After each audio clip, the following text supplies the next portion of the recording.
à la parole de Dieu. Alors, la parole de Dieu c'est quoi? Ou qu'est-ce que la parole de Dieu? Ah, vous allez me dire, pasteur, tu nous demandes qu'est-ce que la parole? Ou la parole de Dieu c'est quoi? Oh, je vous demande ça par une petite expérience que je réussis quelque part. Je prêchais quelque part. C'était un dimanche. Après le culte, j'ai appelé un frère. Je lui ai demandé, frère, pourquoi toi tu viens à l'église? Il me dit, pasteur, je viens à l'église pour adorer Dieu. Je lui ai dit, c'est bien. Mais pourquoi tu viens à l'église? Ah, pasteur, je viens à l'église pour écouter la parole. Je lui ai dit, c'est bien. Mais la parole, c'est quoi? Ou qu'est-ce que la parole? Il me répond, il me dit, ah, mais pasteur, la parole de Dieu c'est la parole. Je dis, hein? Il a dit, mais la parole c'est la parole. Et j'ai compris par là que beaucoup de gens viennent à l'église pour adorer, pour écouter la parole, mais ils ne savent pas la parole de Dieu c'est quoi. Amen. Amen. Et cette prédication de cet après-midi, je prêche ça seulement aux chrétiens. Ou cela est destiné seulement aux chrétiens. Pourquoi seulement aux chrétiens? Parce que les chrétiens, ils ont le Saint-Esprit en eux. Et le Saint-Esprit dans les chrétiens le pousse. Le Saint-Esprit le pousse à aimer beaucoup la parole et à donner beaucoup d'importance à la parole de Dieu. Sans le Saint-Esprit, qu'est-ce qui doit t'amener à aimer beaucoup la parole? Qu'est-ce qui doit te pousser à donner beaucoup d'importance à la parole? C'est pourquoi quand nous allons terminer cette prédication, si ton cœur est touché, n'endurcissez pas votre cœur. Croyez la parole et acceptez. Repentez-vous et acceptez d'être baptisé dans l'eau au nom du Seigneur Jésus. Alors je reprends un peu. Je demandais à ce frère-là, la parole de Dieu c'est quoi? Il commence à gratter la tête. Alors mes frères, mes sœurs, la parole de Dieu c'est quoi? Qu'est-ce que la parole? Retournons un peu dans la Bible. Dans le livre de Jean, chapitre 1, verset 1. La Bible dit là-bas, au commencement était la parole. La parole était avec Dieu. Et la parole était Dieu. Donc la parole de Dieu, c'est Dieu lui-même. Amen. Amina. La parole de Dieu, c'est Dieu lui-même. Quand vous aimez beaucoup la parole, donc vous aimez beaucoup Dieu. Quand vous donnez beaucoup d'importance à la parole de Dieu dans votre vie chrétienne, donc vous donnez beaucoup d'importance à Dieu. Et quand vous négligez la parole, donc vous êtes en train de négliger Dieu. Amen. Et quand nous regardons combien de frères, combien de sœurs négligent la parole. Et quand vous négligez la parole, sache-le que mon frère, ma soeur, tu négliges Dieu. Et le prophète Branham dit, Dieu lui n'aime pas les négligents. Dieu n'aime pas les négligentes. Amen. C'est pourquoi nous allons lire quelque part dans le message le fondement fondamental pour la foi, prêché en 1955. Prêché en 1955. Oui, prêché en 1955. Prêché en 1955. C'était le 13 janvier. Il croit le 13 janvier 1955. 1955. Paragraphe 14, partie C. Paragraphe 14, partie C. Écoutez ce qu'il dit ici. Il dit ceci. Or, le Père et sa parole sont inséparables. Donc, le Père, Dieu le Père et sa parole sont inséparables. On ne peut pas séparer Dieu avec sa parole, parce que Dieu et sa parole sont un. Dieu est dans sa parole. Dieu lui, il est la parole. Alors quand vous négligez la parole, vous êtes en train de négliger Dieu. Quand vous aimez beaucoup la parole, cela veut dire que vous aimez beaucoup Dieu. Quand vous donnez beaucoup d'importance à la parole de Dieu, vous donnez beaucoup d'importance à Dieu.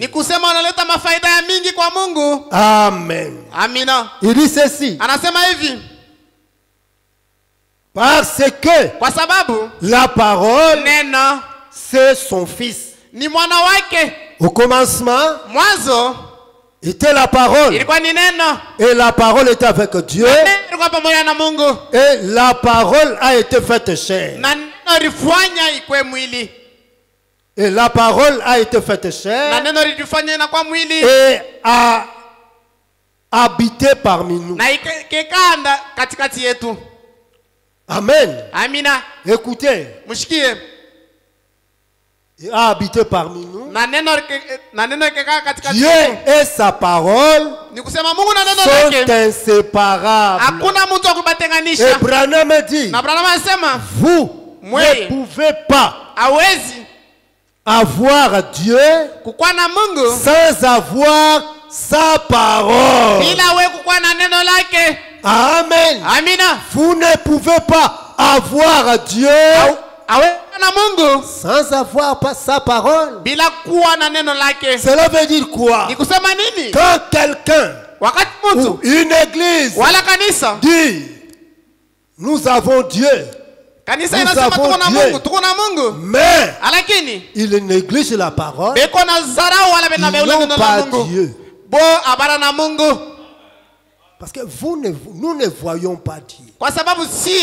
Nous voyons Dieu par la foi dans sa parole. Amen. Mais quand quelqu'un dit que moi je Dieu, il néglige la parole, il rejette la parole, cela veut dire que il n'a pas Dieu. Parce que Dieu est la parole. Mungu ni Et neno. Branham dit, Na Branham anasema, vous ne pouvez pas avoir Dieu hawezi kuwa na Mungu sans avoir sa parole. bila kuwa na neno Mais lake. quelle parole? Na ni neno gani? Quelle parole? Neno gani? Amen. Amina. Continuons un peu. Tuendelee kwanza. Oh, que Dieu m'aide. Mungu anisaidie Pour mes yeux. juu ya macho yangu. Sans avoir sa parole. Bila kuwa na neno lake.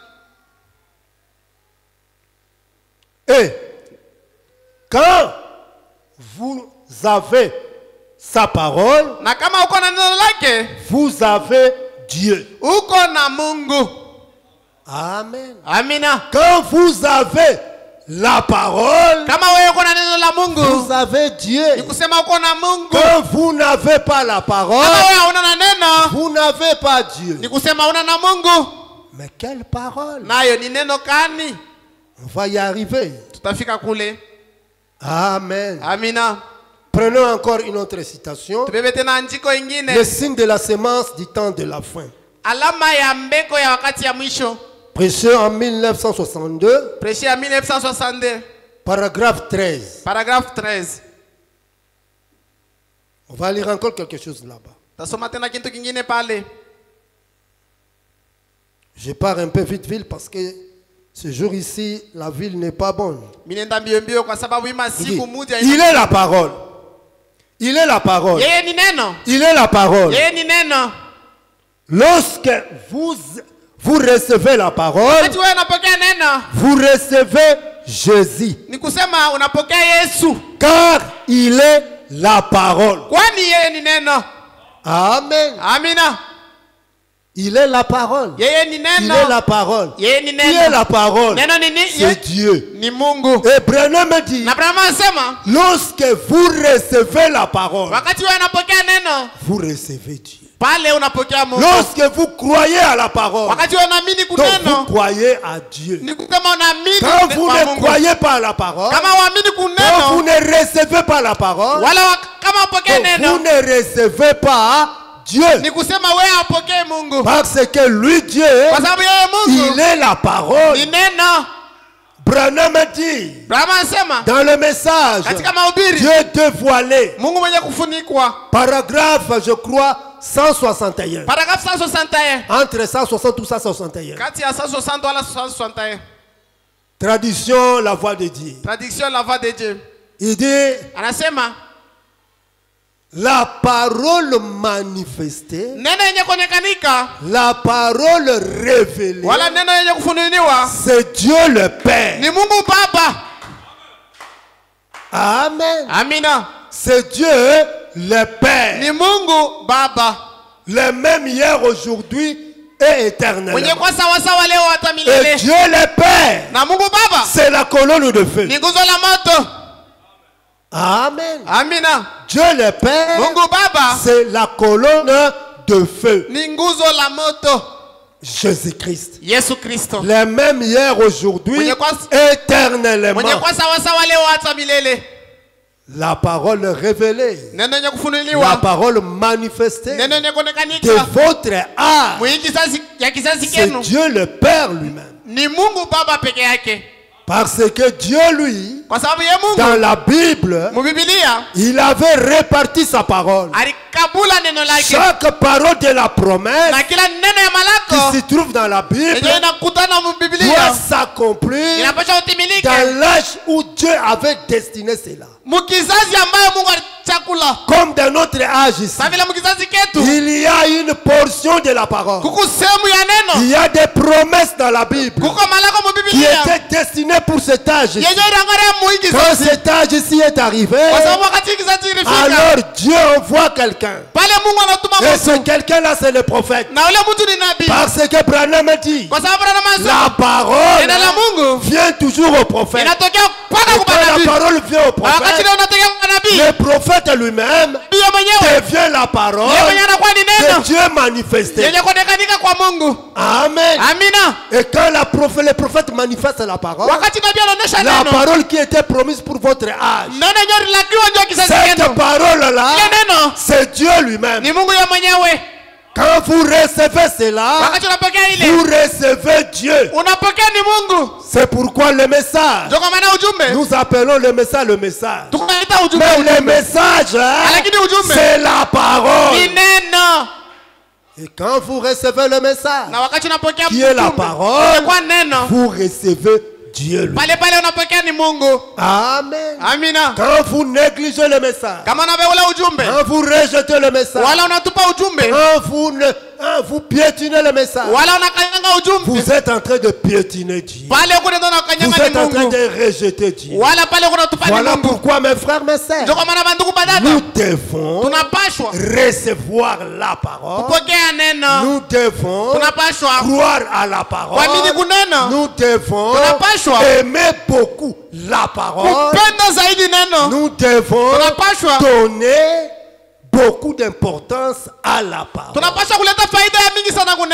nous faisons cela, nous sommes en train de faire ça à Dieu. Quand nous aimons beaucoup la parole, cela veut dire que nous aimons beaucoup Dieu. Quand nous recevons la parole, nous recevons Dieu. Amen. C'est pourquoi Branham dit là, lui-même Dieu, il est la parole. Son épouse doit être aussi la parole. Amen. Notre époux, le Seigneur Jésus-Christ, il est la parole. Et pour que nous devenions l'épouse de Jésus-Christ, Branham dit là-bas, nous devons croire toute la parole pour devenir l'épouse de Jésus-Christ. Amen. Il dit ça ici. Amen. Je n'ai pas lu toute la citation.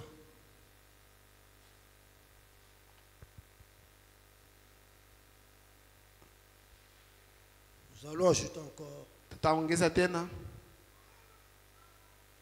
Dans le message, rendre service à Dieu en dehors de sa volonté. Prêché en 1965. Paragraphe 197. Écoutez ce qu'ils disent. La parole confirmée du temps de Moïse était Jésus. Branham. La parole confirmée ou accomplie au temps de Moïse était Jésus. Est-ce que Jésus était là-bas? Jésus dans son corps physique, né de Marie, était là-bas. Mais quand Branham parle, la parole confirmée ou accomplie au temps de Moïse était Jésus. Il parle de la colonne de feu. Parce que Jésus, dans son corps physique, n'était pas là-bas. Mais c'est Jésus, dans sa forme originale, la colonne de feu.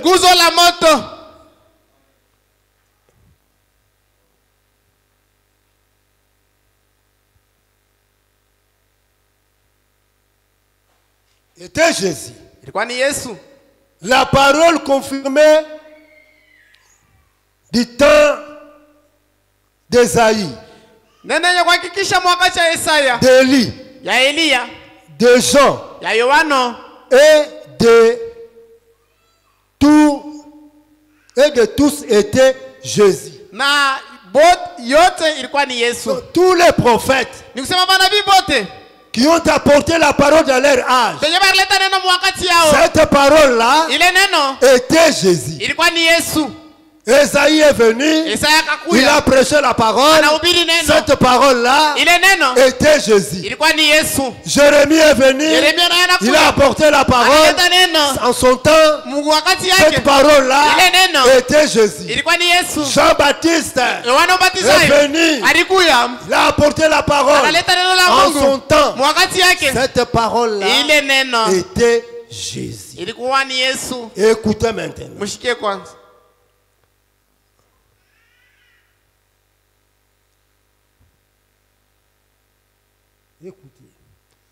Et la parole confirmée aujourd'hui est Jésus. Amen. Amina. La parole confirmée aujourd'hui. La parole qui est accomplie aujourd'hui. C'est Jésus-Christ. Le même hier, aujourd'hui, éternellement.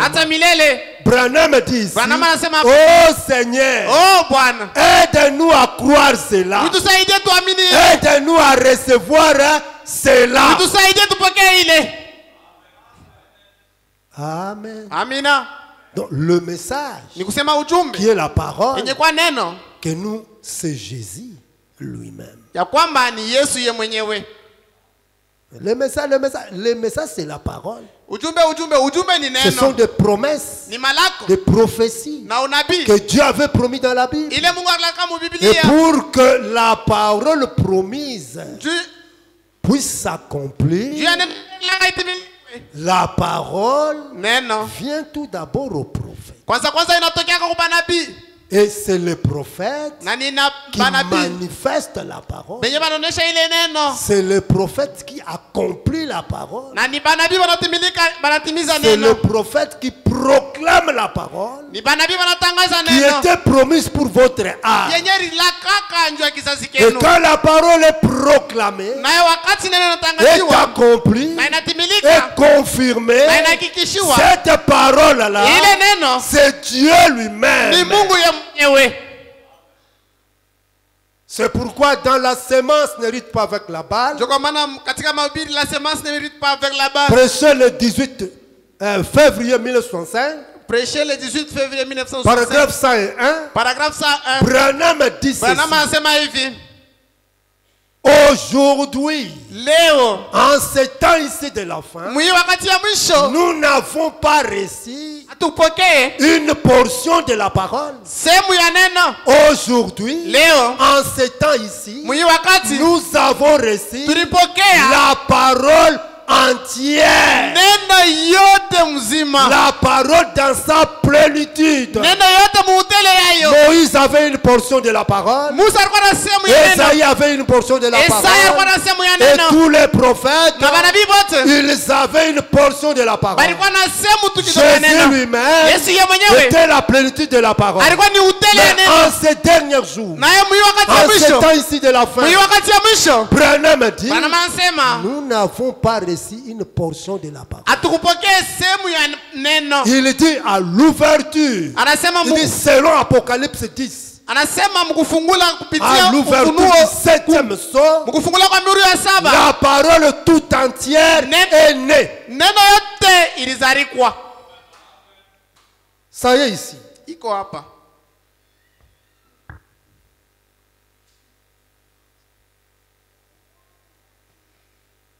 C'est ça. La semence n'hérite pas avec la balle. Prêchez le 18 février 1905. Prêchez le 18 février 1965. Parce qu'il y en a deux, tous il a prêché en 65. Paragraphe 101. Paragraphe 101. Il dit remarquez. Et dans l'âge pentecôtiste, à travers l'âge luthérien, à travers l'âge wesleyen, il y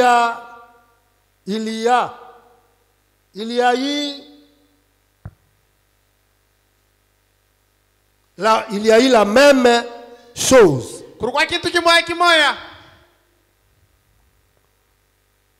à travers cet âge pentecôtiste. Kupitia ile kizazi kia kipentekotiste. Notez Mwandiki. maintenant. Sasa. Mais à l'ouverture,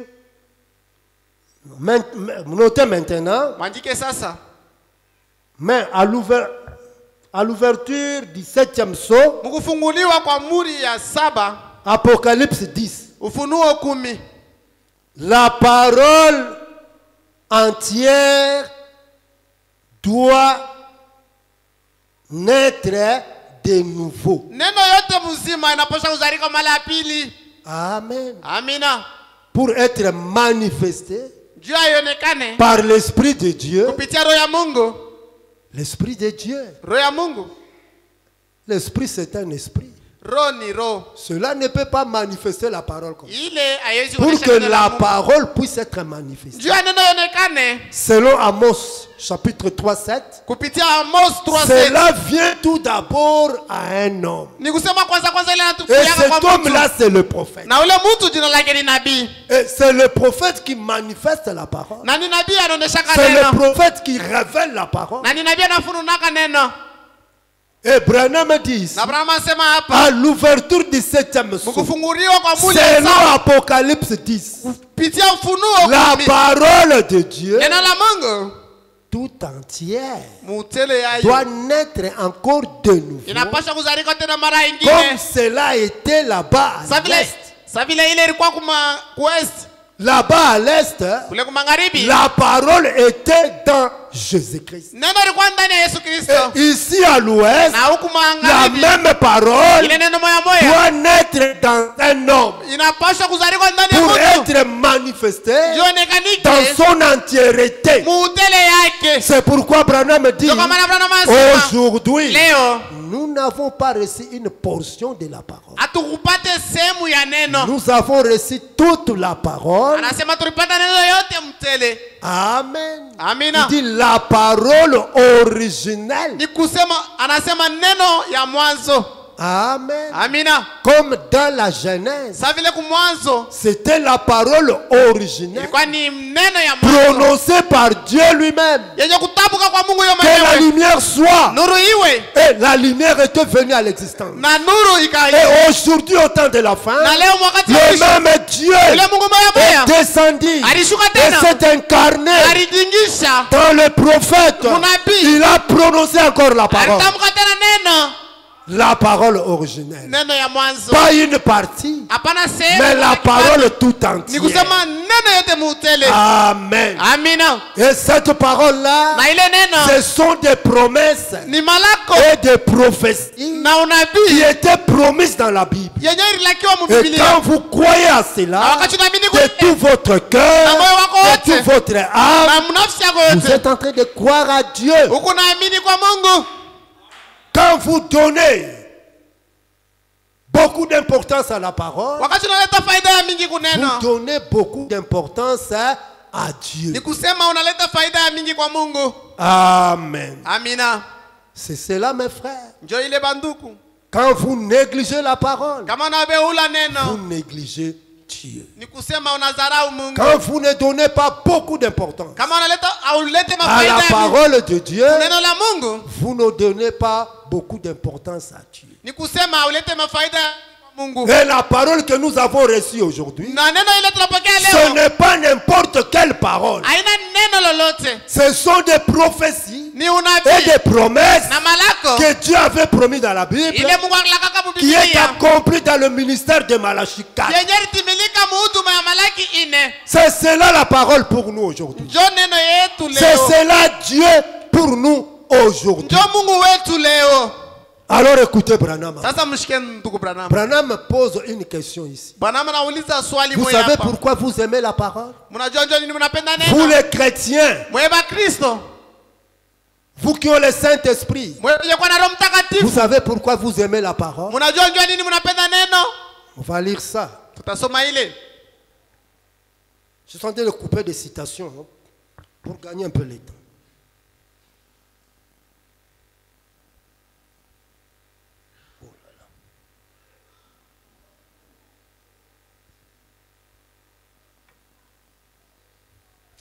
On va lire ça ici dans la bouche.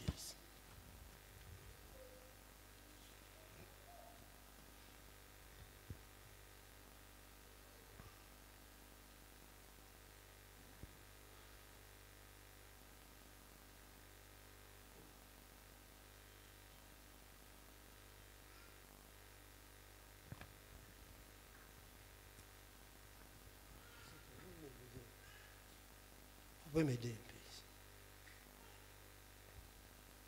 Comment communier? Namna gani kushiriki?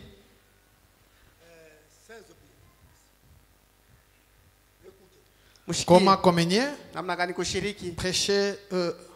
Prêcher en 1955. Kwenye kuhubiri mu 1955. Paragraphe 16. Paragraphe 16. Deuxième point.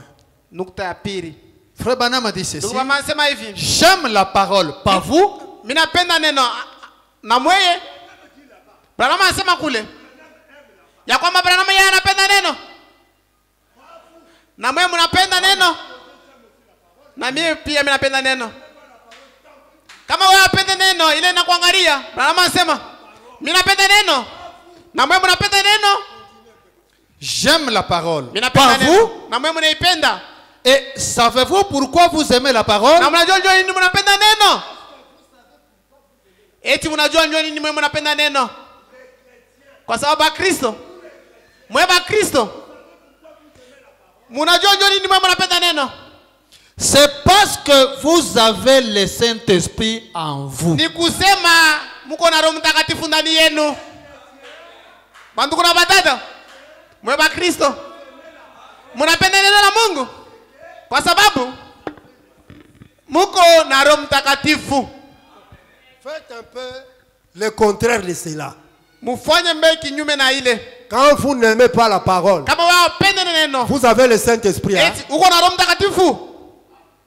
Cela prouve que Ile inaonyesha kwamba quand vous aimez beaucoup la parole kama wewe mnapenda et vous zaidi donnez neno beaucoup d'importance à la parole, na mnaleta mafaida ya cela Mungu, prouve que ile inaonyesha kwamba vous avez le Saint-Esprit. mko na Roho Mtakatifu. Mais quand vous n'aimez pas la parole, Na kama mpende neno, quand vous négligez la kama parole, mnabeula neno, cela prouve aussi que ile inaonyesha kwamba tu n'en as pas. hauna na Roho Mtakatifu. Ce n'est pas moi, c'est Branham. Haina Hein? mie ni ndugu Branham.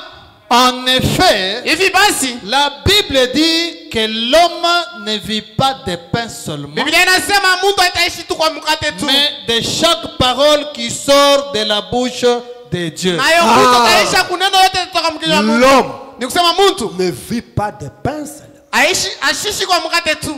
L'homme Mtu ne vit pas ashishi de la nourriture naturelle seulement. kuchakula tu kia kimwili, hapana. La nourriture naturelle Chakula kia que kimwili nous mangeons chaque jour, ile tunakula kila siku c'est pour ce corps ni ici. juu ya hii mwili. Cela donne la bonne santé à ce corps ici. Ile inaleta afya njema juu ya hii mwili. Mais dans le spirituel, Lakini mkiro, l'âme de l'homme nafsi ya mtu a sa nourriture aussi.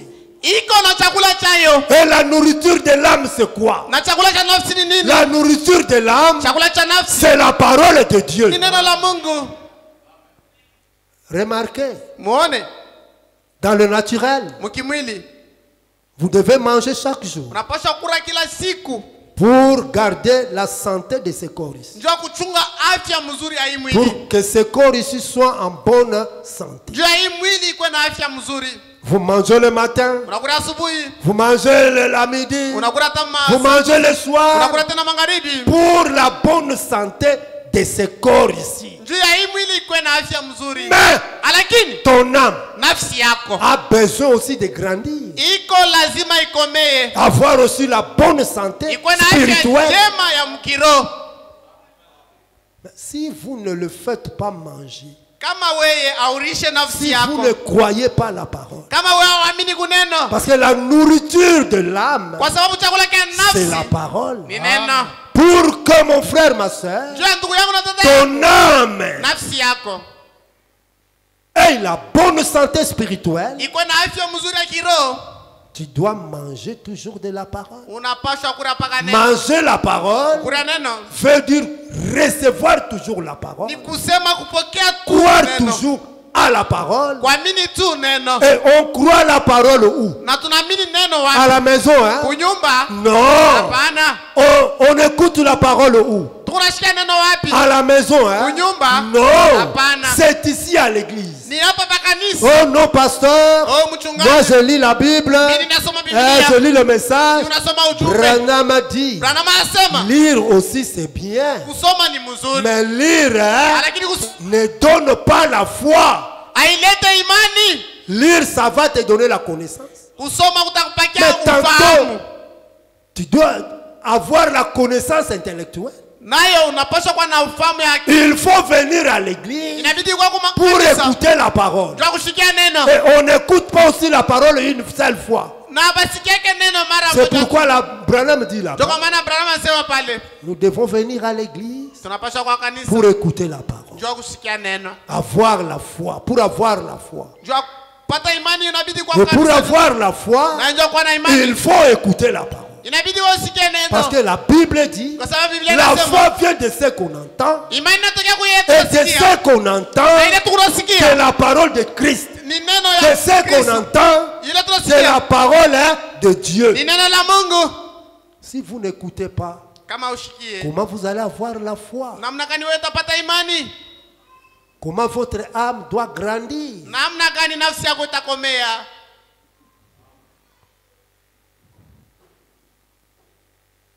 Amen. Amen. C'est pourquoi Branham a dit.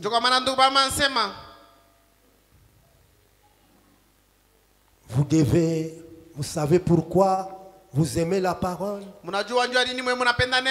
Parce que vous avez le Saint-Esprit. Si vous n'avez pas le Saint-Esprit, vous n'allez pas aimer la parole.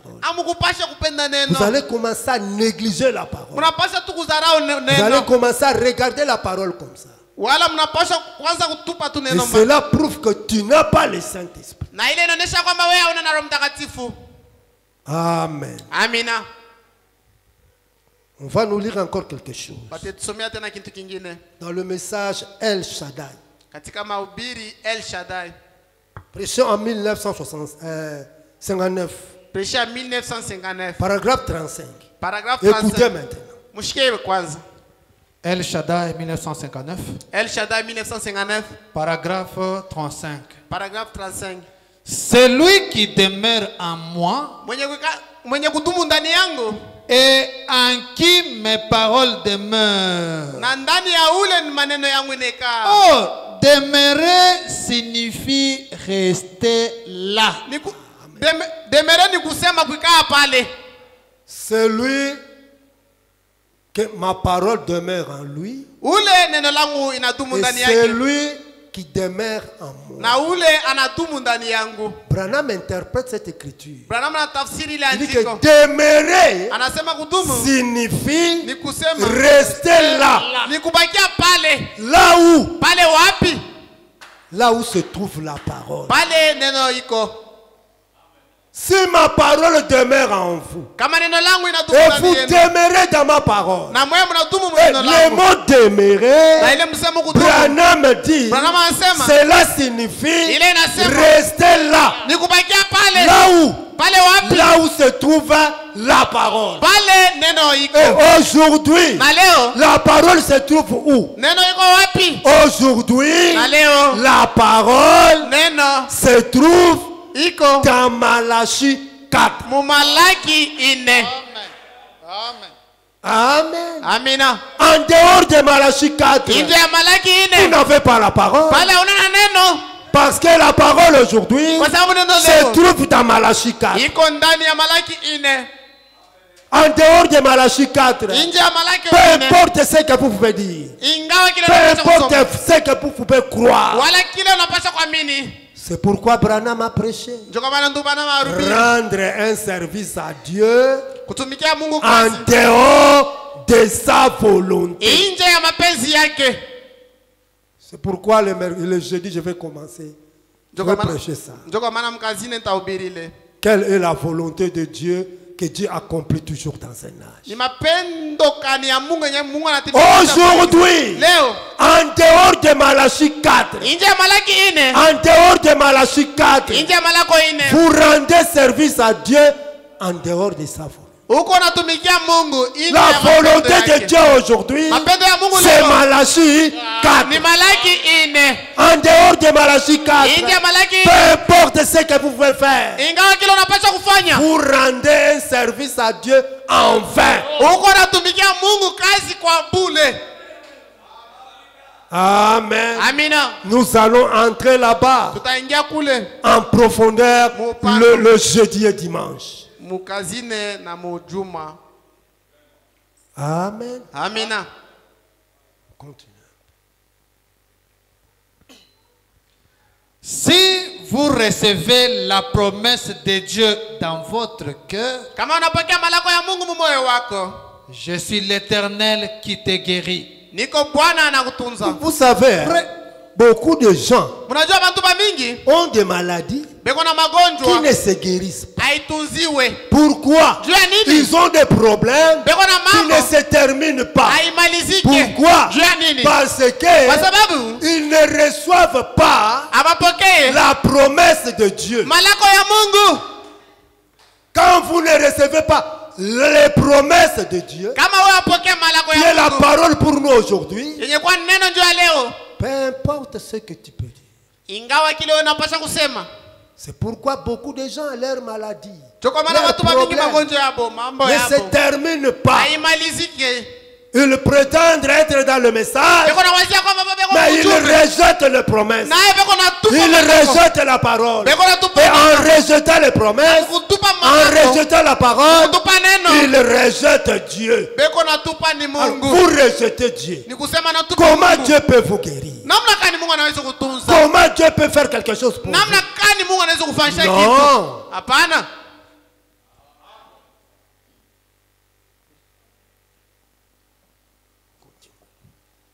Si vous recevez la promesse de Dieu dans votre cœur, je suis l'Éternel qui te guérit. Recevez cela dans votre cœur. Gardez cela là-dedans. Amen. Gardez, recevez les promesses, la parole où? Dans votre tête, hein? Non. Branham dit, recevez la parole, les promesses de Dieu, qui est la parole, dans votre cœur. Nous écoutons dans les oreilles, mais nous recevons dans le cœur. Il y a d'autres, hein, qui écoutent dans les oreilles, qui le reçoivent dans la tête. Dieu ne traite pas avec l'homme dans sa tête ici. Dieu traite avec l'homme dans son cœur. Et c'est pourquoi Branham dit, le cœur de l'homme, c'est le trône de Dieu. C'est là où Dieu traite avec l'homme. Et je crois qu'on parlera cela. Amen. Recevez la promesse. Croyez la parole. Où? Dans votre cœur. Que les promesses, la parole demeure dans votre cœur. Et quand la parole, les promesses de Dieu demeurent dans votre cœur, c'est Dieu qui demeure dans votre cœur. Et vous allez comprendre pourquoi l'homme doit recevoir la parole, doit recevoir les promesses dans son cœur. Pourquoi l'homme doit recevoir cela? Pourquoi la parole doit être dans le cœur? Pourquoi la parole, les promesses doit être dans le cœur? Vous allez comprendre ça. Recevez cela dans votre cœur. Gardez cela là-dedans. Ne faites jamais sortir cela gardez cela là-dedans. Amen, mes frères, mes sœurs. Amina. Gardez la parole qui est le message. Gardez le message dans votre cœur. Ne faites pas sortir le message. Gardez ça jalousement dans votre cœur. Que personne vienne vous ravir cela. Gardez ça dans votre cœur. Et quand vous gardez la parole qui est le message dans votre cœur, qu'est-ce que cela doit faire en vous? On va lire ça. Conformez-vous-y. Conformez-vous-y. Conformez-vous à la parole. Votre vie chrétienne que vous menez là, que cela soit conforme à la parole. Quand vous gardez la parole dans votre cœur et que la parole est là-dedans, maintenant,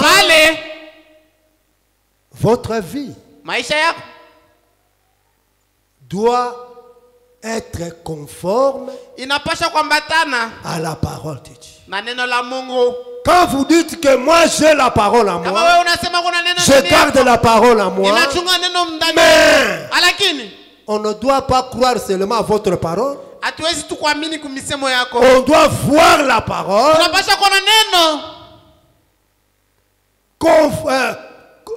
On doit voir la parole dans votre vie. La parole commence à manifester en vous. Votre vie manifeste la parole. Quand vous parlez, c'est la parole. Quand vous marchez, c'est la parole. Toute chose que tu fais, c'est la parole.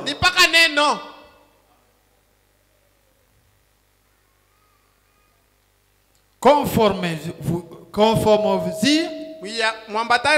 Si vous demeurez en moi et que mes paroles demeurent en vous, demandez ce que vous voulez et cela vous sera accordé. C'est ce que Jésus avait dit. Si ma parole demeure en vous et que vous demeurez dans ma parole, demandez toutes choses en mon nom au Père. La chose là que vous demandez vous sera accordée. Mais toi tu demandes à Dieu quelque chose, mais sa parole ne demeure pas en toi. Si ma parole demeure en vous et vous aussi vous demeurez dans ma parole,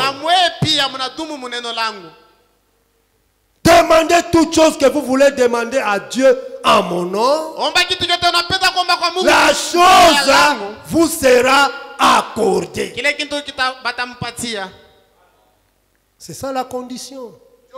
Mais toi, la parole ne demeure pas en toi. Tu demandes, oh, donnez-moi, donnez-moi. Dieu ne te donne pas. Tu commences à critiquer Dieu. Est-ce que la parole demeure en toi? Et toi aussi tu demeures dans la parole. Et demeurer dans la parole, comme je viens de le dire, c'est demeurer dans Malachie 4. Et demeurer dans Malachie 4, cela veut dire quoi?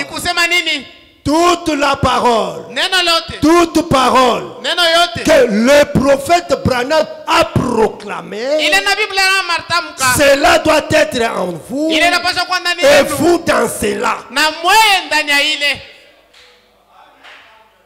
Amen. Le message tout entier doit être en toi et toi dans le message. Être dans le message signifie quoi? Donc tu fais des choses dans ta vie conforme à la parole, conforme au message. Tu veux faire quelque chose, tu fais ça selon le message. Amen. Amina. Pour gagner le temps, le pasteur doit nous lire ici. Dans les conflits entre Dieu et Satan, prêché en 1962, paragraphe 107. Paragraphe 107. Paragraphe 107. Écoutez maintenant. Pourquoi la parole doit être en vous? Et quand la parole est en nous, qu'est-ce que la parole fait? Or, la parole de Dieu, qu'est-ce que c'est? La parole de Dieu, c'est Dieu lui-même. Alors, ce que Dieu a donné aux croyants, c'est lui-même. Amen. C'est Dieu lui-même. Le prophète dit là-bas, la parole de Dieu, c'est Dieu lui-même. Ce que Dieu nous a donné, Dieu nous a donné sa parole qui est lui-même. Donc quand vous avez la parole, vous avez Dieu. Parce que Dieu, lui, il est la parole. Et la parole, c'est Dieu. Et ce que Dieu nous a donné, sa parole qui est lui-même. Donc quand nous recevons la parole, quand la parole est en nous, c'est Dieu qui est en nous. Et quand Dieu sous forme de la parole est en nous, maintenant qu'est-ce qu'il fait? Écoutez. La parole de Dieu, c'est Dieu lui-même. Alors, ce que Dieu a donné aux croyants, c'est lui-même. Amen. C'est Dieu lui-même. Ce qu'il a donné aux croyants comme moyen d'attaquer l'ennemi, c'est lui-même. Dieu nous a donné sa parole qui est lui-même pour que la parole puisse faire quoi? Quand l'ennemi vient pour nous attaquer, quand l'ennemi vient pour nous donner les maladies, quand l'ennemi vient pour susciter des problèmes, Dieu lui-même sous forme de la parole en toi, il attaque l'ennemi. Il nous a donné la parole qui est lui-même pour attaquer notre ennemi. La parole en nous, c'est cela qui combat. Mon frère, ma soeur, tantôt vous dormez la nuit. Vous ne savez pas qu'est-ce qui se passe. Les sorciers viennent là. Ah, il dort ici. Il dort ici. Il commence à te chercher. Il ne te voit pas. Qu'est-ce qui te protège? C'est la parole qui est en toi. Amen. Amina. Tantôt on te jette de maladies. Cette maladie-là ne te fait rien. Qu'est-ce qui te protège? C'est la parole qui est en toi. Voilà l'importance de croire la parole, de recevoir la parole et de garder la parole dans nos cœurs. Quand la parole est en nous, c'est Dieu lui-même. C'est pour combattre l'ennemi. C'est pour être au front. Amen. Et toute chose qui nous arrive, c'est Dieu lui-même sous forme de la parole en nous qui nous protège. Et quand vous n'avez pas la parole, qui va vous protéger? Vous n'avez pas la parole. Dans ton cœur, il n'y a pas la parole. Qui va te protéger? Voilà l'importance d'avoir la parole. Parce que la parole, c'est Dieu lui-même. Le pasteur va continuer.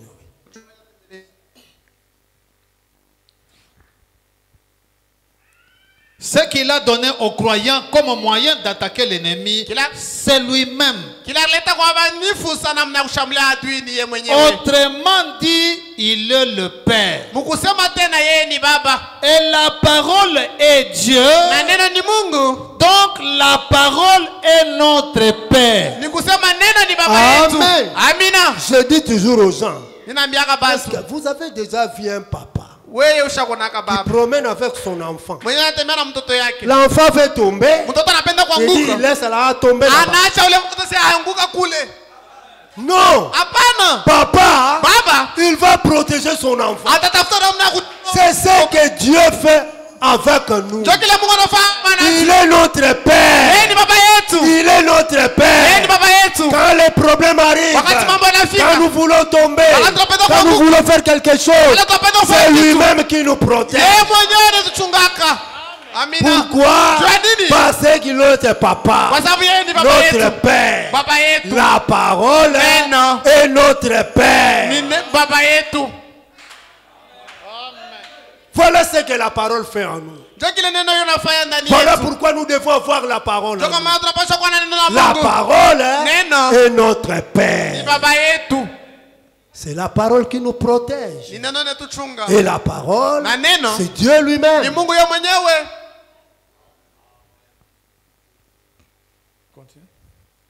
Prenez ça. Le combat. Prêché en 1962, paragraphe 11 jusqu'à 12. Écoutez encore. Et nous savons qui a le plus de puissance, c'est Dieu.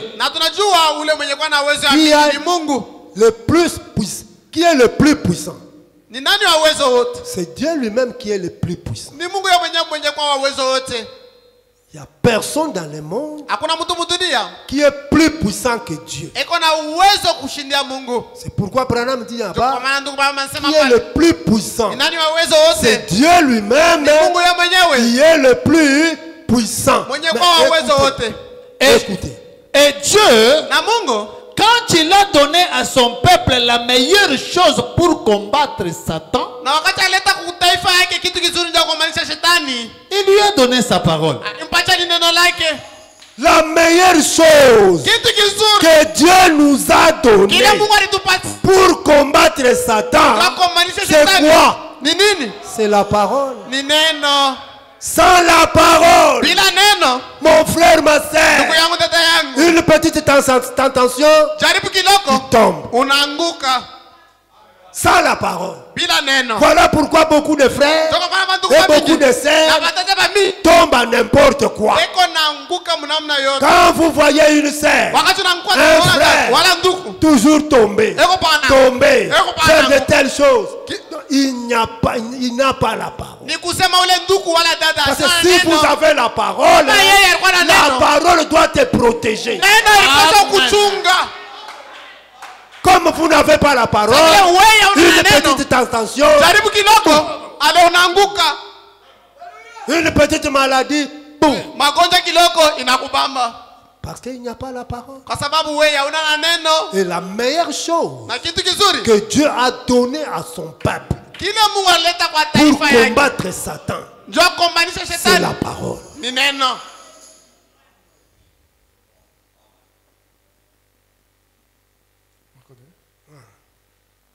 En effet, parce que la parole est Dieu. Et qui est plus fort que Dieu?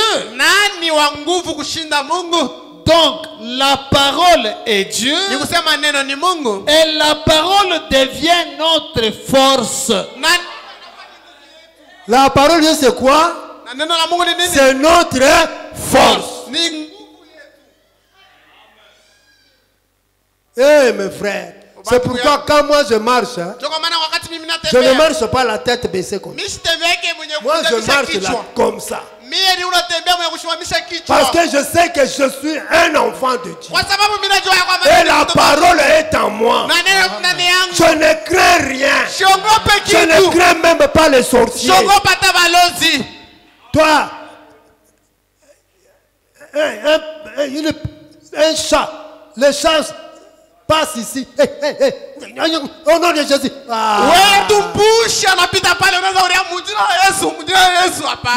La nuit, le chat.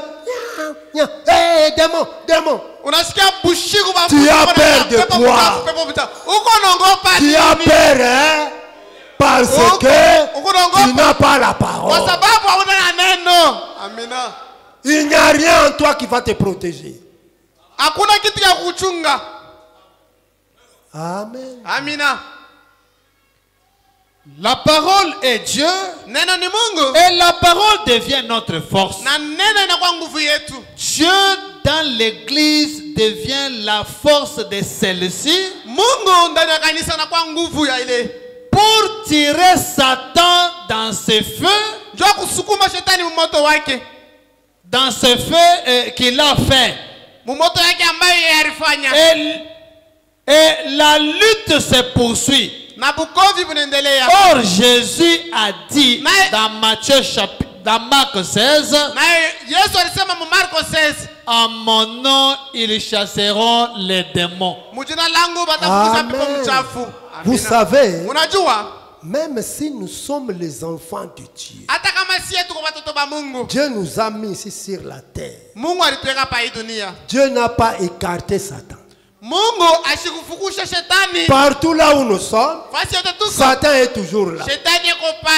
Même dans l'église de Jésus lui-même, Satan était là-bas.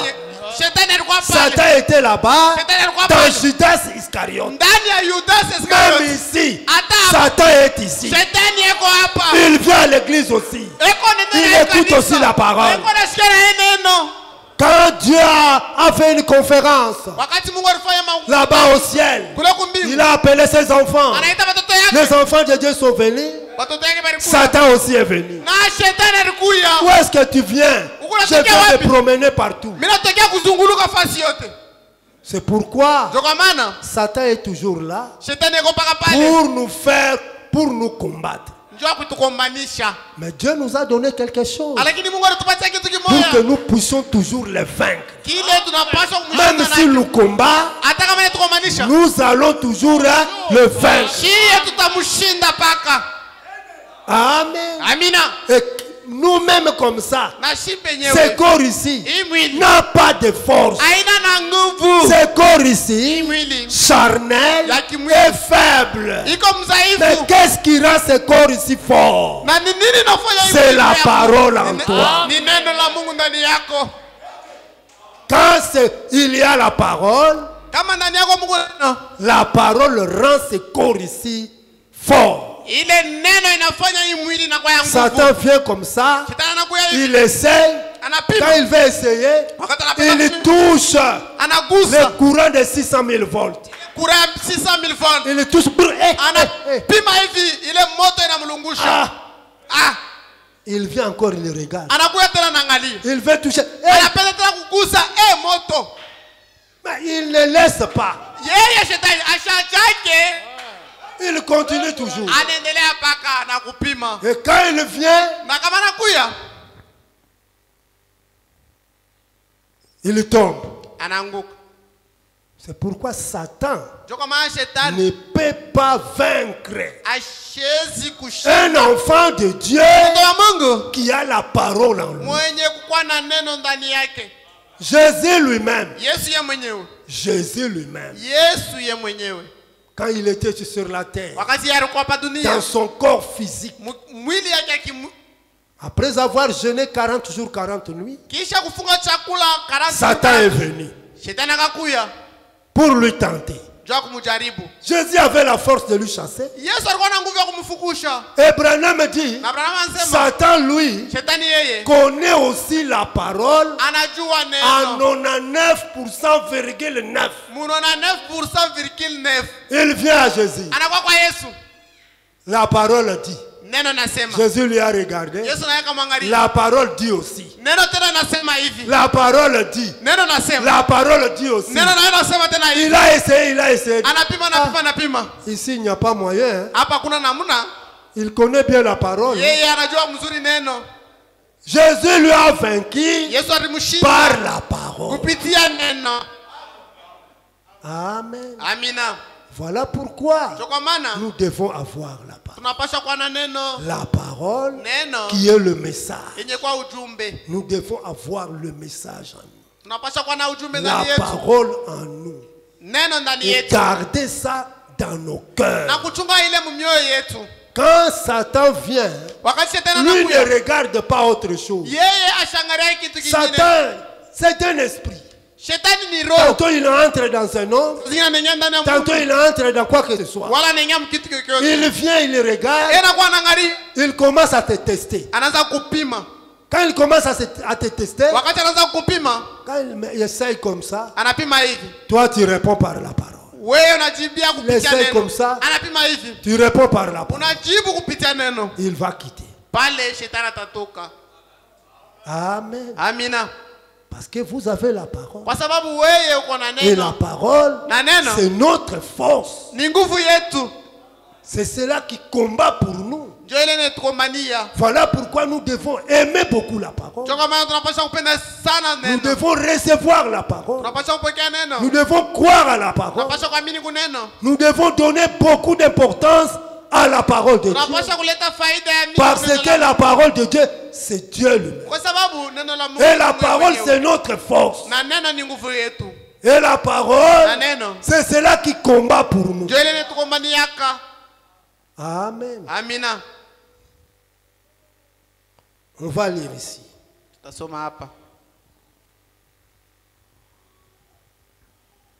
Hébreux chapitre 2, deuxième partie. Hébreux chapitre 2, deuxième partie. Hébreux chapitre 2, deuxième partie. Hébreux chapitre 2, deuxième partie. Prêché en 1957. Prêché en 1957. Paragraphe 114. Paragraphe 114. Donnez-moi même 5 minutes, on va terminer. Paragraphe 114. Paragraphe 114. Dieu doit occuper la première place dans votre cœur. Dieu doit occuper quoi? La première place dans votre cœur là. C'est Dieu qui doit occuper cela. Mon frère, ma soeur, qui occupe la première place dans ton cœur? C'est ton mari, hein? C'est ton épouse, hein? C'est tes enfants, hein? Mais le prophète dit, c'est Dieu qui doit occuper la première place dans nos cœurs. Et Dieu, lui, il est la parole. Donc la parole doit occuper la première place dans nos cœurs. Continue. La première place dans votre vie.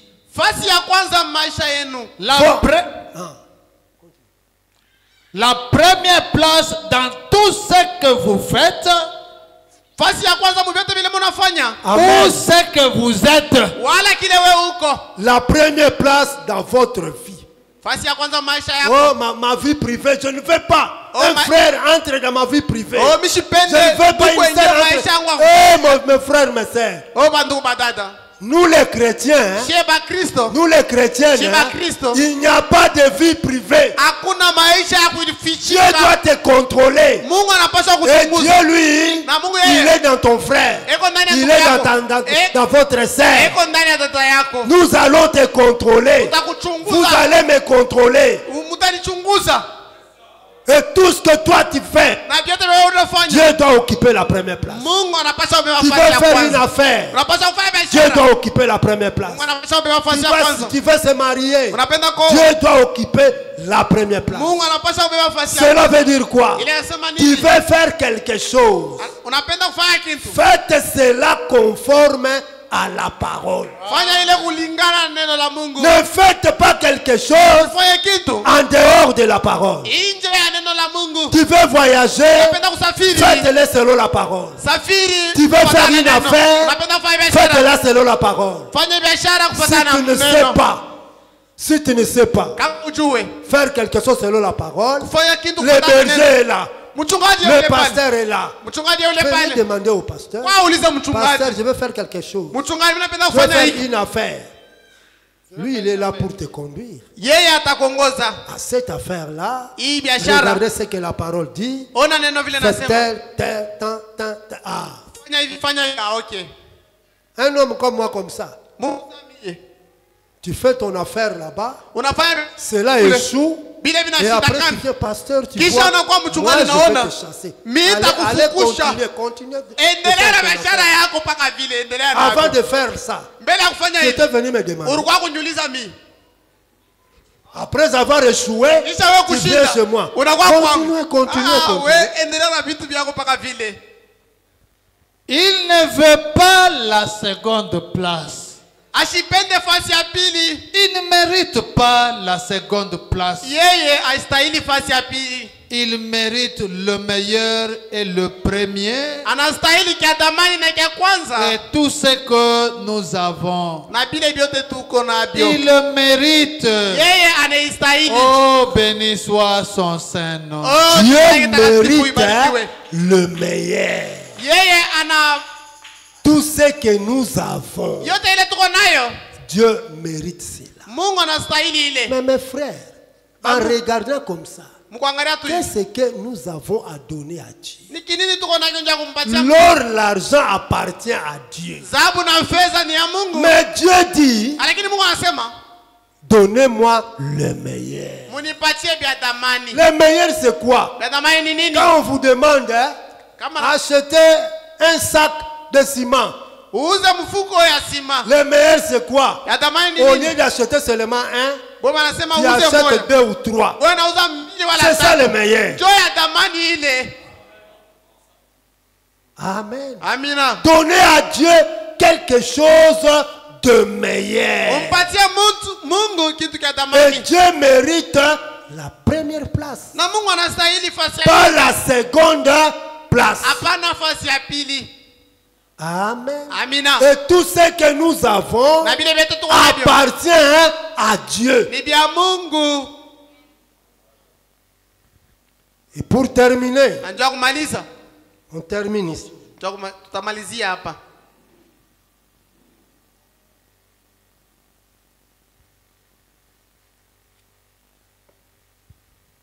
Exposé de 7 ans de l'église, page 150 en bas là-bas. Exposé de 7 ans des églises, page 170. Là où j'ai pointé. Si vous êtes la vraie semence. Écoutez, ici, je termine ici. Ici, il y a la prédestination. Ici, cette écriture, il y a la prédestination là-bas. Si tu es vraiment un élu de Dieu ou si tu n'es pas un élu de Dieu. Si vous êtes la vraie semence, si vous êtes véritablement baptisé du Saint-Esprit, vous donnerez plus d'importance à sa parole qu'à votre nécessaire. Et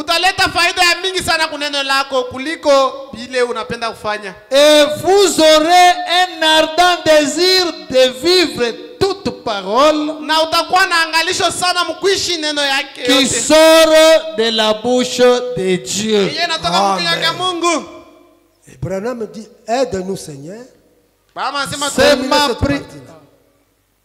C'est ma prière fervente pour nous tous. Puissions-nous entendre ce que l'Esprit nous apporte aujourd'hui de la parole. Branham dit là-bas, si réellement vous êtes de la sémence de Dieu,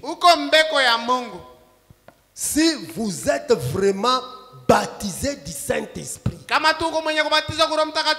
vous donnerez plus d'importance à la parole de Dieu qu'à votre nécessaire. Donc, si tu étais prédestiné par Dieu, si tu es la semence de Dieu prédestinée, si tu es vraiment scellé du Saint-Esprit dans ton âme, la première chose que tu dois faire, c'est de donner beaucoup d'importance à la parole de Dieu qu'à votre nécessaire. Le jour de culte comme aujourd'hui, l'heure de culte arrive, fermez votre boutique. Fermez votre pharmacie. Allez à l'église. Arrêtez vos affaires. Allez à l'église. Amen. Amina. C'est pourquoi moi, je doute beaucoup.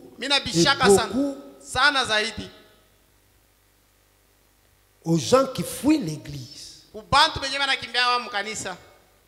Les gens qui ne viennent pas à l'église, les gens qui viennent à l'église en délestage.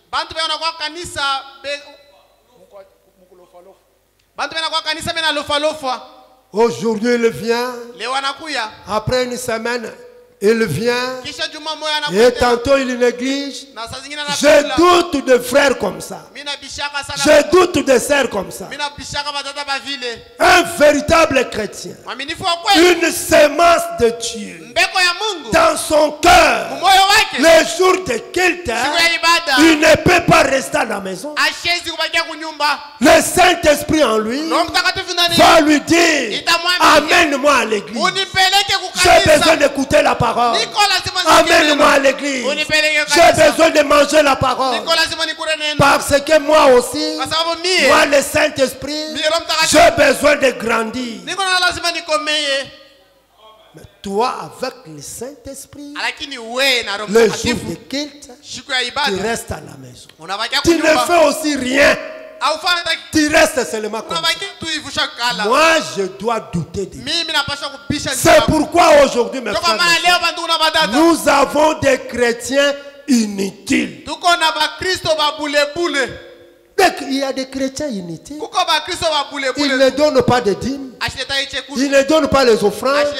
Ils ne soutiennent pas son église. C'est un chrétien inutile. Même s'il est là, même s'il ne vient pas, on ne peut pas penser à lui. C'est un chrétien inutile. Oh mes frères, mes sœurs, soyons des chrétiens utiles. Soyons des chrétiens utiles. Si tu n'es pas là, tu es en voyage, on va commencer à regretter. Ah, cette sœur-là, ah, ce frère-là, s'il était ici, c'est un problème. Il devrait donner la solution. Mais toi, un chrétien inutile, si tu n'es pas là, qui va penser à toi? C'est pourquoi, mes frères, mes sœurs, je vous dis en terminant, soyons des chrétiens utiles. Que Dieu vous bénisse. Amen, amen, amen. Que Dieu soit loué. Un chrétien doit être utile partout où il est. Je l'ai toujours dit et je l'ai toujours répété. Que ce soit dans ta famille, sois utile. Fournis un effort pour être utile. Il ne faut pas être inutile. Vous savez, même une pierre est utile. On peut avoir même un clou, on cherche à mettre le clou, on ramasse la pierre.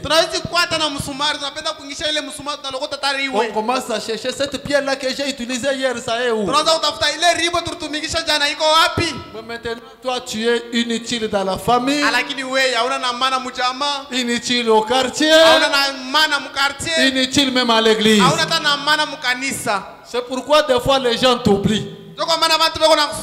Mais si tu es utile, tu verras que même un jour si tu n'es pas là, les gens sentent que tu n'es pas là. Donc fournissez toujours un effort pour être utile. Et surtout quand nous avons la parole de Dieu en nous.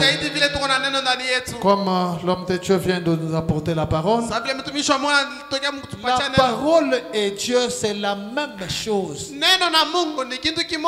Veillez à ce que la vraie parole soit dans le cœur. Si la parole est dans ton cœur, c'est Dieu dans ton cœur. C'est pourquoi une fois je vous avais dit ici, je ne vois pas comment même un sorcier peut prendre un chrétien, aller l'enfermer quelque part. Mlozi anaweza beba mkristo anaenda kumfungia pasi moja. Nibamba banesha kunifungia kama mboîte. Oh m'avait attrapé au m'a mis dans les boîtes. On t'a mis dans la boîte comment? Bali kuweka mwile boîte mnamna gani? Si la parole seulement ici est en toi. Kama tu ineno iko ndani yako. C'est Dieu en toi. Ni Mungu ndani yako. Comment on peut arrêter Dieu le mettre dans une boîte? Namna gani maneno kufunga Mungu na banaenda kumweka mkarton? Veillez à ce que la parole soit dans l'âme. Et manger la pure parole. Et chercher à ce que ça soit la totalité de la parole. Le diable, s'il pouvait aussi avoir 100% de la parole de Dieu, Dieu allait être en lui. Dieu n'est pas en lui. C'est parce qu'il manque 1, quelque chose. Même dans les tabernacles, là on manque 1, quelque chose. Ils ne sont pas différents du diable.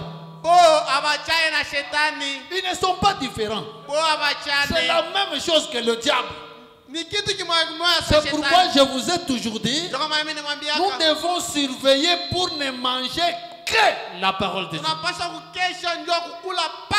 Et dans Exposé des âges, Frère Barnum dit, si vous voulez avoir la divinité parmi vous, recevez la parole et croyez la parole dans sa plénitude. Que Dieu vraiment soit loué, mettez-vous debout. Numéro 150. Crois seulement.